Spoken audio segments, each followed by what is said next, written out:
नमस्कार मेरे सभी मित्र, एक बार मेरे स्पेस से इस लाइव से जुड़िए।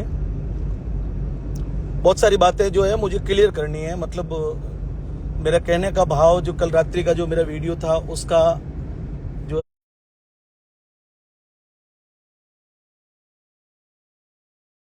गंभीरता से मैं चाहता हूं कि इस बात को बहुत गंभीरता से आप सभी लोग समझें कि मैं क्या कहना चाह रहा हूं और मुझे मेरी पीड़ा क्या है या मुझे तकलीफ किस बात से हो रही है।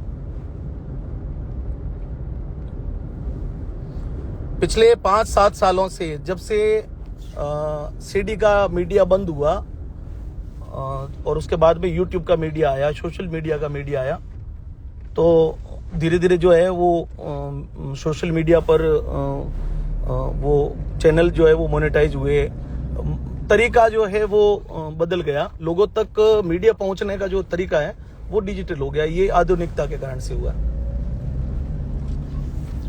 कल रात को मैंने जो निवेदन किया उसमें किसी भी आयोजक या किसी भी दर्शक, किसी भी श्रोताओं के लिए कोई विषय नहीं था, क्योंकि श्रोता जो है वो तो कार्यक्रम नियमित देखने के लिए आते हैं। उसमें उनको जो पसंद कलाकार होता है वो उस कलाकार को वो चाहते हैं और श्रोता जो है वो कलाकार को बनाने वाला होता है।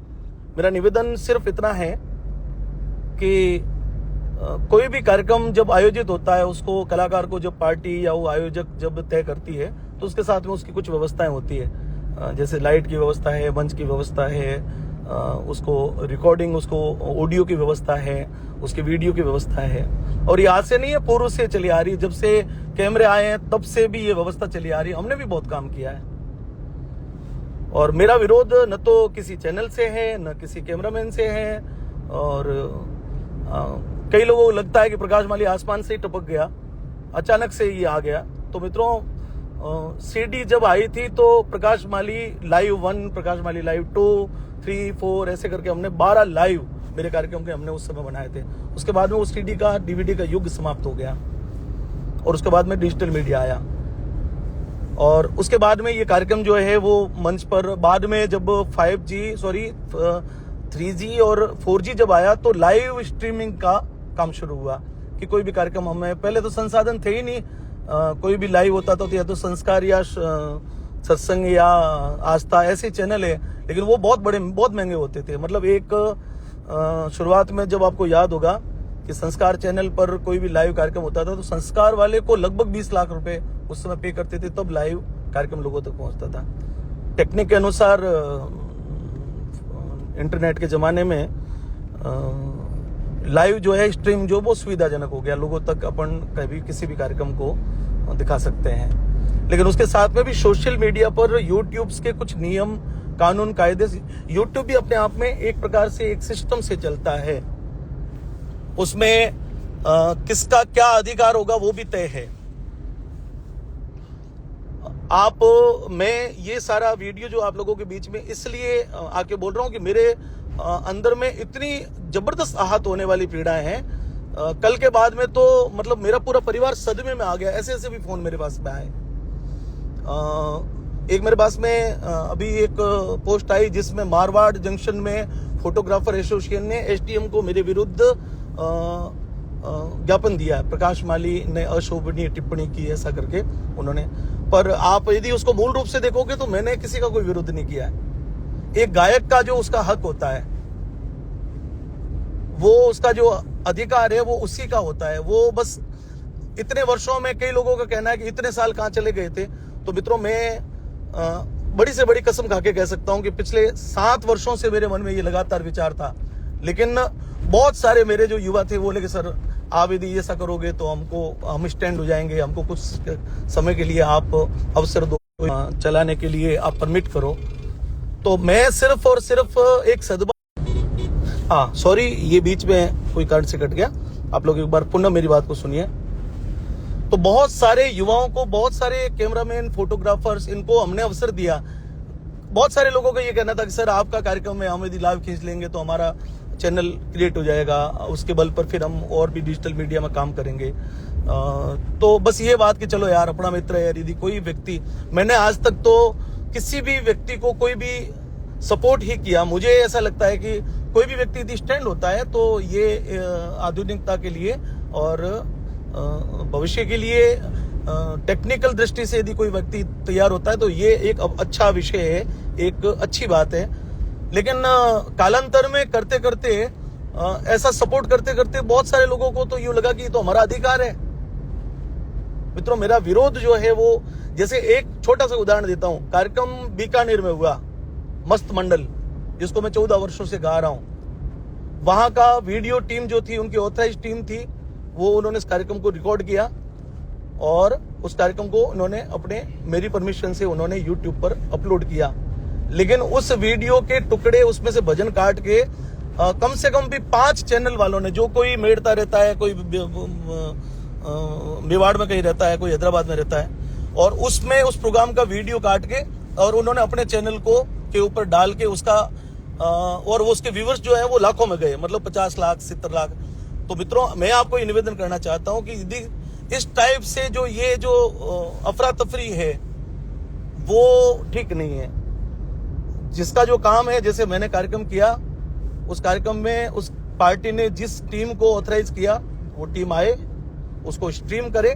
लेकिन बस इतना सा फर्क है कि वो जो स्ट्रीमिंग जो है, वो लाइव जो है, वो अब मैंने अपना जो डिजिटल कार्य है वो जयपुर की कंपनी को दे दिया। अब कोई भी मेरा यदि भजन गायन का कोई भी कार्यक्रम होगा तो उसकी स्ट्रीमिंग जो है, उसका जो लाइव है वो मेरे ऑफिशियल चैनल पर या हमारे जो ऑथेंटिक चैनल है उसके ऊपर आएगा। बस ये, इसमें किसी के नुकसान का विषय नहीं है। मेरा किसी से भी कोई विरोध नहीं है। 2 दिन से जो अफरा तफरी मची हुई है, प्रकाश माली बेहुदा आदमी है, प्रकाश माली घटिया इंसान है, वो तो गया बीता इंसान है, वो इस प्रकार की जो बातें हैं इस दुनिया में अभी इन दिनों में फैलाई जा रही है।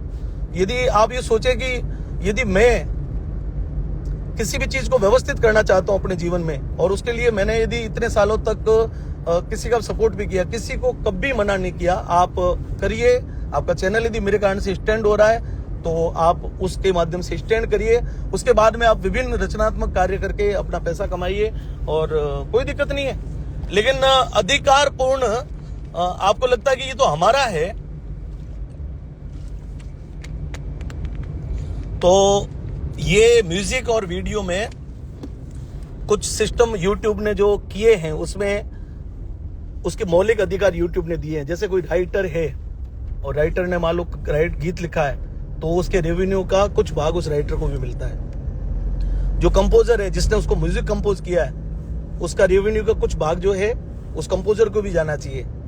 कुछ भाग जो है उस जो कंपनी है, जो उस कंपनी, जिस कंपनी के सीएमएच पे या जिस पैनल पे वो यूट्यूब चैनल काम कर रहा है, तो उसमें से कुछ प्रतिशत उसका भी मिलता है और उसके बाद में उसका जो प्रतिशत है वो उस गायक को मिलता है। तो अचानक से कल तक, परसों तक तो प्रकाश माली बहुत अच्छा इंसान था, प्रकाश माली बड़ा प्रेम भाव रखने।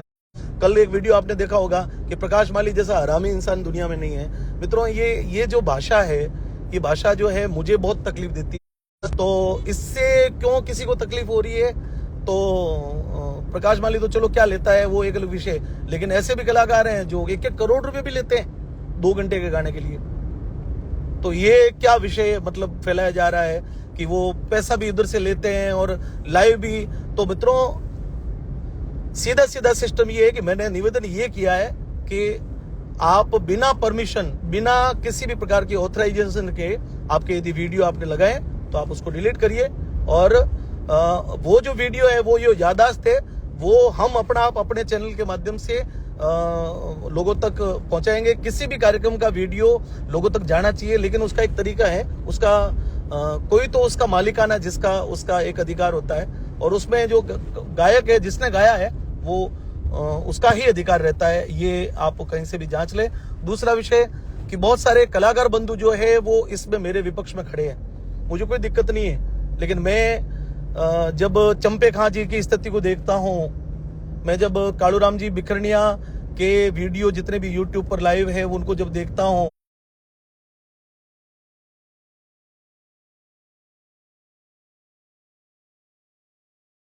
या तो थी नहीं, उन्होंने जो गाया, जो रिकॉर्ड किया, वो जो कंपनी को उन्होंने रिकॉर्ड करके बनाया, तो वो कंपनीज तो आज करोड़ों में खेल रही है, लेकिन जिसने गाया, जिसने लिखा, जिसने मेहनत की, जिसने गाया, और वहां पर जो है अभाव है। तो ये जो एक कलाकार के हित का विषय है, उस हित के विषय में मैंने ये कदम उठाया था। परंतु कोई बात नहीं, मेरे साथ में कोई भी गायन करने वाला मेरे साथ में आज इस मुश्किल घड़ी में खड़ा है, तो उसको बहुत बहुत धन्यवाद। और मेरे विरोध में और भी माहौल बढ़ाने का प्रयत्न कर रहा है, तो मेरी तरफ से तो उसको भी धन्यवाद है, मुझे कोई दिक्कत नहीं है। मेरा किसी भी कैमरामैन से कोई प्रकार का विवाद नहीं है। मेरी नजर में कम से कम भी 50 से 100 लोग ऐसे होंगे जिनको पिछले 5, 7, 10 सालों में हमने बहुत करीब से सपोर्ट करके उनको सपोर्ट करके उनको स्थापित करने का प्रयत्न किया। लेकिन ये कि उनको हमने वहां स्थापित करने का प्रयत्न किया, वो आज वहां स्थापित भी हो गए। लेकिन ये उनको लगता है कि ये तो हमारी संपत्ति है, वो हमारा ही धन है। तो मित्रों, ये गलत है। गायन करने वाला व्यक्ति का जो उसकी संपत्ति है, वो उसका गायन करने वाली जो उसने संजोई। कल बाई चांस अनहोनी हो, मेरे साथ में कुछ हो जाए, मैं दुनिया में नहीं रहूं, या मेरा स्वास्थ्य खराब हो जाए, या मैं गा ना पाऊं, मैं पहले जैसा एग्रेसिव नहीं रह पाऊं। हर व्यक्ति के आयु के साथ में प्रत्येक व्यक्ति को डलना ही होता है। उसका कितने कोई अजर अमर तो कोई व्यक्ति आया नहीं इस दुनिया में। लेकिन कभी भी किसी भी विषम परिस्थितियों में उसके द्वारा किया गया कार्य, उसके पीछे परिवार को, उसके माँ बाप को, उसके बेटों को यदि कोई अस्थिति हो जाए, तो उसकी स्थिति में वो सारा जो है उसका किया गया पूरे जीवन का कार्य है, उसको जीवन में उसके परिवार के लिए बहुत महत्व रखता है। और ये अधिकार सिर्फ उस गायन करने वाले का है। मुझे लोग कल के बाद में, मुझे नहीं, मेरे परिचित लोगों को, मेरे ग्रुप के लोगों को फोन करके बेहुदा प्रकार के गालियां बोल रहे हैं। मतलब माँ बहन की गालियां सुनाई पड़ रही है। मतलब माँ बहन के अलावा तो कोई बात ही नहीं की जा रही है। तो ऐसा तो क्या गुनाह कर लिया हमने? सिर्फ इतना ही कहा है ना कि भाई आप वो ऑथराइज हमने नहीं किया, आपने इतने सालों तक उसका जो भी आनंद लिया, आपको 2 रुपए मिले, उससे लिए हमको कोई दिक्कत नहीं है, हमको आपसे 1-2 रुपया भी नहीं चाहिए। और आपने जो आज तक कमाया वो आपका हुआ। और कमाना भी कोई 500-1000 रुपए का विषय नहीं है। मेरे पास में ऐसे भी उदाहरण है कि साल के 5-5, 7-7, 10-10 लाख रुपए मात्र 3 या 4 वीडियो से। मुझे उन पैसों से कोई मोह नहीं है। कई लोगों के तक इतने साल कहां गए थे? तो मैं ये जवाब दे रहा हूं कि इतने सालों तक हमने इन सारे लोगों के लिए सपोर्ट करने के लिए अपनी जबान रुकी, हमने अपनी कंपनी बर्बाद कर दी। मालानी म्यूजिक खत्म हो गई इस चक्कर में। प्रकाश माली ऑफिशियल जो चैनल है उसके ऊपर वीडियो बनने बंद हो गए। तो 1-1, 1.5, 2-2 करोड़ जो वीडियो है। अब मैंने गाया जोधपुर में, उसका ऑडियो का संकलन करके एक ऑडियो यहां से उठाया, एक ऑडियो मेरे से उठाया, एक श्री कृष्णा का उठाया, एक गीत का उठाया, और ऐसे ऑडियो का संकलन करके किसने यूट्यूब पर एक कल मैं देख रहा था कि एक बंधु ने पता नहीं कहां से मेरे गाए हुए भजन चुरा के, गा के और उनकी लिस्टिंग बना के, और उसका 1 करोड़ और 60 लाख व्यूअर्स बने। तो यदि 1 करोड़ 60 लाख व्यूअर्स बने, इसका मतलब ये हुआ कि कम से कम भी उसके घर में 60 लाख रुपए गए। तो गाया किसने, बनाया किसने, खपा कौन? और उसका हक जो है वो आप ऐसे बेहुदा तरीके से आप उसको यदि मार रहे हो, तो मेरा बहुत स्पष्ट निवेदन है कि आप उस सारे गीतों को आप अपने चैनल से हटाइए। मैं सपोर्ट करने के लिए तैयार हूं। मैं जिस क्षेत्र में जाऊंगा, मैं उस कैमरामैन टीम को बुलाऊंगा, उसको कार्य जो है उस कार्य में कोई दिक्कत नहीं होगी। आप अपना वीडियो रिकॉर्ड करो, आपका पूरा मेहनताना जो है आपका कैमरे के किराए से लगाकर, आपके समय का जो मेहनताना, आपके एलईडी का पेमेंट जो है वो आप पार्टी से वैसे भी ले रहे हो, और यदि पार्टी नहीं करेगी तो मैं दूंगा, या फिर मैं अपनी टीम साथ में रखूंगा।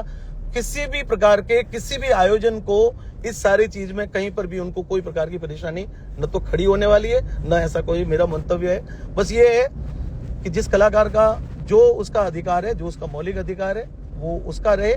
बाकी आप अपने अपने कंटेंट, आप अपने पर्सनल स्टूडियो में किसी से ऑडियो बनवाओ, उसके ऊपर वीडियो बनाओ, उसको रिलीज करो, वो करोड़ों में चले, हम तो शुभकामना करते हैं ना। लेकिन ऐसा नहीं हो सकता कि पार्टी ने किसी एक कंपनी को ऑथराइज किया, कैमरामैन 3 लोग उसके आए और उसके साथ में 6 लोग और खड़े हैं, पार्टी वालों के फोन आए, और वो पार्टी वाले ही हमको पूछे कि भाई साहब ये आपके साथ है क्या? तो मैं तो नहीं जानता। तो ये भी आपके साथ में नहीं, तो मैं भी नहीं जानता। मैं ये सोच रहा हूँ कि ये पार्टी वालों ने बुलाए, पार्टी वाले सोच रहे कि ये प्रकाश जी के साथ में आए, जबकि मित्रों वो पता नहीं 100-200 किलोमीटर से भी बाइक पे बैठ के आके और उसको रिकॉर्ड करके ऊट पटांग, कहीं ऑडियो नहीं आ रहा है, कहीं पर ठीक से दिखाई नहीं दे रहा है, बीच में से कोई आदमी आना जाना कर रहा है, बस उनको सिर्फ अपने उस फायदे से मतलब है कि मैं इसको करूंगा, नामचीन आदमी है, कोई भी कलाकार नामचीन है, उसका वीडियो लोग देखेंगे और उससे मेरे खाते में रेवेन्यू जमा हो जाएगा और प्रत्येक महीने रेवेन्यू तो बढ़ता है। देखिए, मैं आपसे फिर बहुत गंभीर रूप से निवेदन कर रहा हूं कि इस वीडियो को आप सब लोगों तक पहुंचाए। मेरा इस मामले में बहुत शुद्ध रूप से, अब जैसे हर्षित कुमार जो है मेरा पुत्र है, वो अब MBA करके, अब उसकी MBA पूरी हुई, वो परसों घर पे आया, तो उसने मुझे कहा कि पापा वो आपके जितना भी कितने सालों का वर्क है उसको मैं सब व्यवस्थित करना चाहता हूँ। तो मैंने उसको कल के वीडियो दिखाया, मैंने कहा ये सब जब मैं व्यवस्थित करने के लिए चला हूँ तो इस प्रकार की धमकियां बेटा मिल रही है। तो वो छोटा सा बालक है 18-20 साल का, उसको अचंभा हुआ कि ऐसा कैसे हो सकता है। मतलब आपके विरुद्ध गांव में, शहर में जो है लोग जो है वो लामबंद हो रहे हैं, जैसे कोई मैंने किसी का गुनाह कर दिया हो, किसी का घर खा लिया हो, किसी का पैसा खा लिया हो, किसी को मतलब मैंने कोई गाली गलौज कर ली हो। मैं अपने जीवन में बहुत प्रेम भाव से जिया हूं, जितना भी हो सका है मैंने संस्कृति की सेवा करी है और 2 पैसे यदि मुझे पब्लिक ने या आयोजकों ने दिए हैं तो उसमें हमने अपनी मेहनत भी करी है कि मुझे घर पे बैठे किसी ने कोई लाख रुपए की थैली मेरे घर पे आके दी नहीं कि प्रकाश जी आप तो आराम करो और ये पैसे जो है आप इसको लेके और बस, तो ऐसा भी तो किसी ने किया नहीं है। एक तरीका है, सब जगह आयोजन होते हैं शादी, क्या कोई वीडियो टीम वाले, कोई किसी की वेडिंग में बहुत अच्छा कोई प्रोग्राम हो रहा था, क्या उसको लाइव करते हैं क्या उसमें से कोई अच्छी वीडियो काट के कोई स्ट्रीमिंग करता है, क्या परमिशन देती है क्या वो उसका परिवार वाले? कई बार तो मठ मंदिर वालों को, गौशाला वालों को पता ही नहीं होता है कि ये कैमरामैन इतने सारे आए हैं वो कौन है। तो बस मैं अपना जो है पीछे का जितना भी डाटा है वो उसको सुरक्षित करना चाहता हूं और ऐसा भी नहीं है कि डिलीट करने के बाद में वो डाटा यूट्यूब पे नहीं रहेगा, वो सब हमारे पास सुरक्षित है। हमको यदि वो पार्टी यदि कहेगी कि ये डाटा हमको यूट्यूब पे चाहिए तो हम उसको अवेलेबल करवा देंगे, लेकिन अभी के बाद में कोई भी प्रकार का वीडियो होगा ऑथराइज यदि पार्टी और मैं ये ऑथराइज करेंगे वही लोग हमारा वीडियो खींच पाएंगे और स्ट्रीमिंग के लिए, लाइव के लिए कोई प्रकार का मनाही नहीं है। लेकिन उस वीडियो के बाद में, अपलोड होने के बाद में, उस वीडियो में जो अच्छे भजन होंगे उन अच्छे भजनों को एडिट करके उसको हम अपने अपने ऑथराइज चैनल पे ही उसको सपोर्ट करेंगे। हम किसी और चैनल पर हम अपने हाथ पांव काट के किसी और चैनल को नहीं देंगे। मेरा आपसे निवेदन है कि इस बात को थोड़ा सा गंभीरता से सोचें और आम जनता जो है, मेरे दर्शक श्रोता जो वो मेरे माई बाप है, वो इस मामले में मेरे मन की पीड़ा को समझे कि आखिर में मैंने कल रात को क्या कहना चाहता और उसके लिए कितना बड़ा विद्रोह जो है वो खड़ा किया जा रहा है, जानबूझ के एक टारगेट करके और मुझे भयग्रस्त किया जा रहा है। और मैं निवेदन करता हूं कि इस सारे पूरे माहौल में मैं और मेरा परिवार बहुत भयग्रस्त है, सच कह रहा हूं। मैं तो, मुझे तो किसी बात का भय नहीं लगाऊंगा, कल मरेंगे आज मर जाए कोई दिक्कत नहीं, मरना तो एक दिन निश्चित है, ये शरीर भी अपना नहीं है। लेकिन महत्वाकांक्षा जो है जीवन में काम करने का जो तरीका है, यदि हमको अपना काम जो है वो व्यवस्थित रूप से हम करते जाएंगे तो एक लिस्टिंग होगी, हमको पता चले कि हमने ये गाया है, पता ही नहीं चलता कहाँ का वीडियो कहाँ डाल रहा है, कौन आदमी उसका मालिक बन के बैठा है। और 2-4 लोगों को जिनको भी स्ट्राइक यदि गई है, 2-5 लोगों को, मैं उनको पूर्ण विश्वास दिलवाता हूं कि आपके चैनल को कोई हानि नहीं होगी। बस मेरा जो उद्देश्य है मैंने बहुत क्लियर कर दिया है, किसी भी चैनल को नुकसान पहुंचाने का मेरा कोई भाव नहीं है और इसके लिए मुझे भगवान भी माफ नहीं करे। लेकिन बस ये है कि अपना जिसका काम है उसको करने दे और गायन के बाद में वीडियो का जो डिजिटल अधिकार है वो उस गायक का ही रहता है। वो गायक यदि किसको परमिशन दे तो वो अपलोड कर सकते हैं। मैं आपको एक बीच में और निवेदन करता हूं कि बीच में अभी ये कार्यक्रम में मंच पर लाइव चल रहा था और दूसरे दिन जब वो मेरे चैनल पे उसमें सोनू निगम के एक गीत की, कुछ फिल्मी गीत की पंक्तियां बज गई, गाई गई नहीं, ओनली म्यूजिक में मित्रों, और दूसरे म्यूजिक में और बज गई और उन दोनों के लिए मेरे पास में सोनू निगम टीम से स्ट्राइक आया। और जब हमने प्रयत्न किया उनसे बातचीत करने का तो मित्रों उन्होंने कोई जवाब ही नहीं दिया, बोले आपको ये डिलीट ही करना पड़ेगा। तो जब म्यूजिक की एक पंक्ति, म्यूजिक का एक पीस के कारण से किसी को स्ट्राइक लग सकता है। किसी ने कहा कि इतने बड़े कलाकार हुए, मोहम्मद रफी, लता मंगेशकर, इतने सारे लोग इस दुनिया में हुए, क्योंकि उनका रेवेन्यू उनके बच्चों को, तो बिल्कुल लता जी ने इस रेवेन्यू के लिए अपने पूरे जीवन में लड़ा है। और इसके लिए उस समय के फिल्मकार, उस समय संगीतकार लता जी से नाराज भी हुए, लेकिन लता जी को जब इंटरव्यू में पूछा गया तो उन्होंने कहा कि नहीं, मैं इसलिए लड़ रही हूँ कि मेरे जितने भी गायन करने वाले लोग हैं उनकी पीड़ाएं समझता हूँ। एक गायक कलाकार जब वृद्ध हो जाता है तो उसको बाप ही नहीं पूछता, कोई उसको पानी का ही नहीं पूछता है। ऐसे बहुत सारे उदाहरण मेरे सामने हैं जिनके नाम के आगे बड़े बड़े पत्थर तिरते थे। वो गांवों से भी बहुत सारे ऐसे कलाकार हुए, बहुत सारे लोग। जैसे आप छोटा सा एक, मैं आपको चंदन मलियागरी भंवरू खां जी ने गाया था, लाखों करोड़ों लोगों ने उस चंदन मलियागरी को सुना है, भंवरू खां जी को, लेकिन आज उनके घर में क्या स्थिति है वो तो वही जानते हैं। तो कलाकार की जो संपत्ति है वो उसके जो गायन है, उसके वीडियो के मंच के कार्यक्रम है, वो ही उसका धन होता है, वो ही इसकी पूंजी होती है। और उसको यदि वो संजोने का कार्य करता है तो कोई प्रकार का गुनाह नहीं किया। आप सभी लोगों से मेरा बहुत विनम्र हाथ जोड़ के आप सभी को बहुत विनम्र आग्रह है कि इस पूरे पंचायती में, इस पूरे चक्कर में जनता का, दर्शकों का फालतू में मन भटकाने की या उनको गुमराह करने का जो प्रयत्न किया जा रहा है वो बिल्कुल गलत है। मैंने जो ये वीडियो बनाया है, मैं जो YouTube पे बोल रहा हूँ, इसको आप थोड़ा गंभीरता से आप सोच के देखना कि इसमें क्या सच्चाई है और क्या होना चाहिए। बाकी मेरा आप सभी से निवेदन है कि आप 2-4 दिन में अपने जो वीडियो है वो वहां से हटा दीजिए। और आपको लगता है तो आपके साथ में कोई मान लो स्ट्राइक आई है या आपको कोई चैनल को समस्या है तो मैं आपको एक नंबर और उस कंपनी का नाम और नंबर वो सारे जीमेल प्रोवाइड करवा रहा हूँ। हमने उस कंपनी से भी कल के बाद में लगातार मैंने उसको कहा है कि किसी भी चैनल पे स्ट्राइक गई है तो कृपया, यदि उन्होंने इस बात को कहा है, बहुत सारे बड़े बड़े जो चैनल है, मैं आपको बताऊं, श्री सुंदा लाइव, बालाजी, चौधरी फिल्म्स, ऐसे बहुत सारे चैनल से मेरी कल से बात हो रही है। उन्होंने कहा प्रकाश जी ये कंटेंट आपके ही थे, आपने इतने साल तक चलने दिए, हमको इस बात का संतोष है और हम शुरू से ही जानते थे कि ये इन कंटेंट पे जो है वो गायक का ही अधिकार है, आपने हमको चलने दिए, ये भी आपका प्रेम भाव रहा, आपने हमको बहुत सपोर्ट किया। लेकिन आपको यदि अब ये इस प्रकार की समस्या है तो हम सर आपके जो वीडियो हटा देंगे। तो मित्रों, ये जो भाव है, ये भाव अपने आप में दर्शाता है कि आप कलाकार के सपोर्ट में कितने खड़े हैं। बाकी तो अब सब लोग, यदि जनता ही मेरे विरुद्ध पूरी सब लोग उलट ही पड़ेंगे, यदि कोई मुझे कहेगा कि वहां उधर इस इलाके में आके दिखाना, वहां पे वीडियो करके दिखाना, कैमरे तोड़ दिए जाएंगे और गाड़ी तोड़ दी जाएंगी और वहां पे खड़े होकर दिखाना, तो मित्रों ये भय जो है, इस भय से तो कोई मैं डरने वाला नहीं हूँ। और आपको लगता है कि ऐसा करने से प्रकाश माली रुक जाएगा, तो मैंने अपना मौलिक अधिकार आपसे लोगों से निवेदन किया है और ये मेरा है मौलिक अधिकार है, वही आपसे मैंने मांगा है। आप सभी को बहुत बहुत धन्यवाद। इस वीडियो को आप लोगों तक पहुंचाए, मेरी बात को समझने का प्रयत्न करें।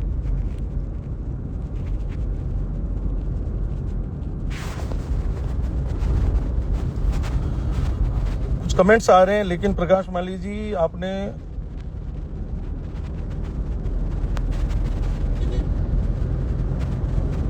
खुद के बने हुए भजन गाए, भजनों क्या है, भजनियों द्वारा, देखो भजनियों द्वारा नहीं, ये तो परंपरा चलती आ रही है कि कबीरदास जी ने जो गाया है वो कबीरदास जी की दुनिया में भजन जो है वो लोग गाते आएंगे, और पहले हमारे बड़े लोगों ने गाया है उसको हम गा रहे हैं, हमने जो गाया है वो हमारे बाद की पीढ़ी गा रही है। तो इस बारे में तो ज्ञान आप देने का प्रयत्न ना करें कि आपने खुद का कौन सा किया है। दुनिया में लोक संस्कृति तो तभी बढ़ेगी, बाबूजी राठौड़ की रचना भजनों की यदि आज से 100 साल पहले किसी ने की है तो हम उन्हीं को गाएंगे, तो ही लोक संस्कृति का विकास होगा। समय समय पर हम अपने खुद के भजन भी गाते हैं, हमने अपनी धुन भी बनाते हैं। जैसे जय धरती माँ जय गौ माता जो धुन है वो हमने उस समय बनाई थी, दिव्य धरा ये भारतीय उसकी धुन हमने बनाई थी, रसिया बालम की धुन हमने बनाई थी, कुंड लाया तुमड़ा उसकी धुन हमने बनाई थी। तो ये सारा ज्ञान तो आप मुझे देने का कृपया कष्ट ना करें, क्योंकि भजन तो जो है वो पारंपरिक जो भजन है वो पारंपरिक रूप से गाए जाएंगे। जो हमारे नए लिरिक्स जो लिखते हैं उनका नाम लेके हम उनके भजन गाते हैं, और लिरिक्स लिखने के बाद में भी अगला आदमी लिरिक्स लिखता है, उसका जो उसका शुल्क है 15,000 20,000 वो लिख के देता है, उसके बाद में भी उसका रेवेन्यू रहता है। उसके बाद में भी यदि वो अपने चैनल पर किसी को भी कॉपीराइट दे सकता है, किसी को भी क्लेम दे सकता है कि ये, और बहुत सारे क्लेम ऐसे होते हैं। जैसे हमारे सुरेश जी उदयपुर हैं, सुरेश जी सुतार बड़ा अच्छा लिखते हैं, उनके हजारों गाए हुए भजन जो कलाकार गाते हैं तो उनका नाम नीचे लिख के देते हैं, उसमें से यदि कुछ पार्ट जो है वो उनको भी मिलता है।